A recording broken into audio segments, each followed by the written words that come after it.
الحمدللہ رب العالمین وبہ نستعین السلام علیکم ورحمۃ اللہ تعالی وبرکاتہ۔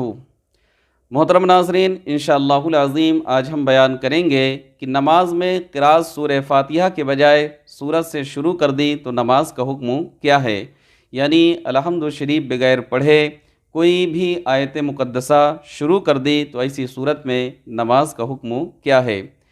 اگر کسی نے سورہ فاتحہ کے بجائے سورہ فاتحہ کے علاوہ سورت سے قراءت شروع کر دی اور ایک آیت یا اس سے زیادہ پڑھ لینے کے بعد یاد آ جائے کہ سورہ فاتحہ نہیں پڑھی ہے تو حکم شرع یہ ہے کہ سورۃ الفاتحہ پڑھیں اور پھر دوبارہ سورت ملائیں اور آخر میں سجدہ سہو کریں، اور اگر ایک آیت کی مقدار پڑھنے سے پہلے ہی یاد آ جائے تو فوراً سورۃ الفاتحہ شروع کر دیں، پھر سورت ملائیں۔ البتہ اس صورت میں سجدہ سہو لازم نہیں ہوگا،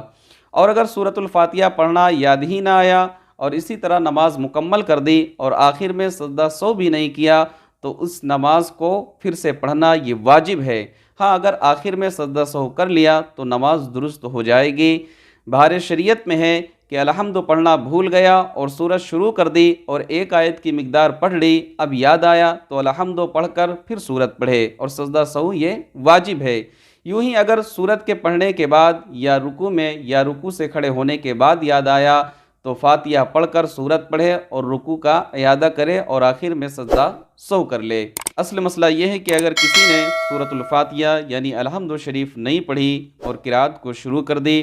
اگر ایک آیت مقدسہ پڑھی پھر یاد آیا تو پہلے الحمد شریف پڑھے، اس کے بعد ضم سورت ملائے اور آخر میں سجدہ سہو کر لے، اور اگر ایک آیت سے کم مقدار میں اس نے تلاوت کیا تو پھر سجدہ سہو یہ واجب نہیں ہوگا۔ اللہ تعالیٰ کی بارگاہ میں دعا کرتے ہیں کہ مولا تعالیٰ ہم تمام کو اس مسئلے پر عمل کرنے کی توفیق رفیق عطا فرمائے۔ السلام علیکم ورحمۃ اللہ تعالی وبرکاتہ۔